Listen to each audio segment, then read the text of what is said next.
బాధితులను వెంటనే అరెస్ట్ చేసిన రైతన్నలను అరెస్ట్ చేసిన రైతన్నలను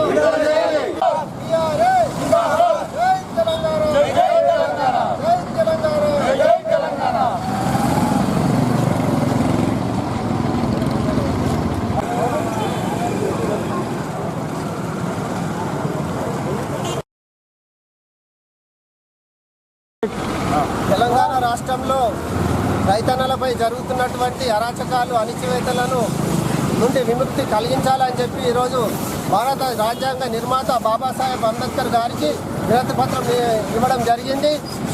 ఏదైతే నిన్న మా టీఆర్ఎస్ పార్టీ కార్యనిర్వాహక అధ్యక్షులు కేటీఆర్ గారు పిలుపు మేరకు ఈరోజు ఆందోళన నియోజకవర్గంలోని అన్ని మండల కేంద్రాల్లో ఈరోజు అంబేద్కర్ గారికి వినతి పత్రాలు ఇవ్వడం జరుగుతుంది.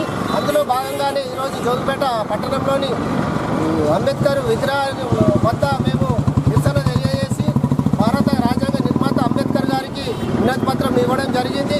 ఈ వినతి పత్రంతో కళ్ళు తెరిచి ఇప్పటికైనా ఈ కాంగ్రెస్ ప్రభుత్వము ఏదైతే లగిచల్ల ఘటనలోని బాధితులను ఏదైతే రైతన్నలను మీరు అరెస్టు చేశారో మరి అందరినీ ఏ షరతుగా విడుదల చేయాలని చెప్పి ఈ సందర్భంగా కోరుతున్నాం.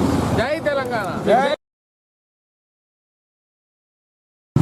బీఆర్ఎస్ పార్టీ తరఫున మా బీఆర్ఎస్ అధ్యక్షుడు కేటీఆర్ గారి ఆదేశానుసారము ఈరోజు లగచర్ల బాధిత రైతులు వాళ్ళని అక్రమంగా అరెస్ట్ చేసి ఇప్పటివరకు 39 రోజులైంది కనుక వాళ్ళ ఛార్జ్షీట్ కానీ ఏది కానీ దాఖలు చేసే దాఖలాలు లేవు.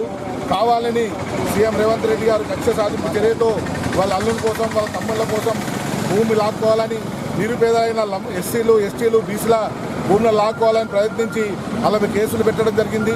ఇకనైనా ఈ కాంగ్రెస్ ప్రభుత్వం బుద్ధి తెచ్చుకొని వాళ్ళ అక్రమంగా అరెస్టును వాళ్ళు విడుదల చేయాలని కోరుతున్నాము. లేని ఎడల బీఆర్ఎస్ పార్టీ తరఫున ఉద్యమం ఉధృతం చేస్తామని తెలియజేస్తున్నాం. జై Telangana. BRS party working president KTR పిలుపు మేరకు ఈరోజు రాష్ట్రంలో అన్ని అంబేద్కర్ విగ్రహాలకు వినతి పత్రం ఇవ్వాలని చెప్పేసి పిలుపు మేరకు ఈరోజు జోగిపేటలో అంబేద్కర్ విగ్రహానికి వినతి పత్రం ఇవ్వడం జరిగింది. అంటే గత 15 రోజుల క్రితం లఘుచర్ల రైతులను అక్రమంగా ఫార్మాసిటీ కంపెనీ పేరుతో సాగు భూములను తీసుకున్నందుకు వాళ్ళు నిరసన వ్యక్తం చేసి మా గ్రామాల్లో వచ్చి మేము వ్యవసాయానికి ఆధారమైన సాగు భూమిని తీసుకోవద్దు అని చెప్పేసి వాళ్ళు తిరగబడినందుకు వాళ్ళ మీద అక్రమంగా కేసులు పెట్టి 20 రోజులుగా వాళ్ళని జైల్లో పెట్టిండ్రు. అట్లే కాకుండా వాళ్ళకు అనారోగ్యం పాలైతే వాళ్ళకు ఒక నేరస్తులను దేశద్రోహులకు వేసినటువంటిగా ఖైదీలకు వేసినటువంటి బేడీలను వేసి హాస్పిటల్ తీసుకోవడం కూడా అది చాలా విచారించే విషయం. అంటే ఈ రాష్ట్రంలో వ్యవసాయం చేసుకొని పండించుకున్న రైతులకు కూడా ఒక దేశద్రోహులుగా సృష్టించే ప్రభుత్వం ఈ కాంగ్రెస్ ప్రభుత్వం. వాటిని వ్యతిరేకిస్తున్నాయి. వాళ్ళ లఘుచర రైతులను వెంటనే విడుదల చేయాలి. వాళ్ళ మీద కేసులు ఎత్తేయాలి.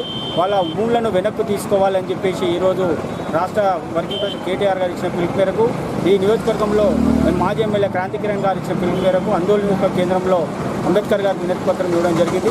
కాబట్టి వెంటనే రైతులకు న్యాయం చేయాలి, రైతులను విడుదల చేయాలి, రైతుల భూములను కాపాడాలని చెప్పేసి బీఆర్ఎస్ పార్టీగా మేము వాళ్ళని డిమాండ్ చేస్తున్నాం.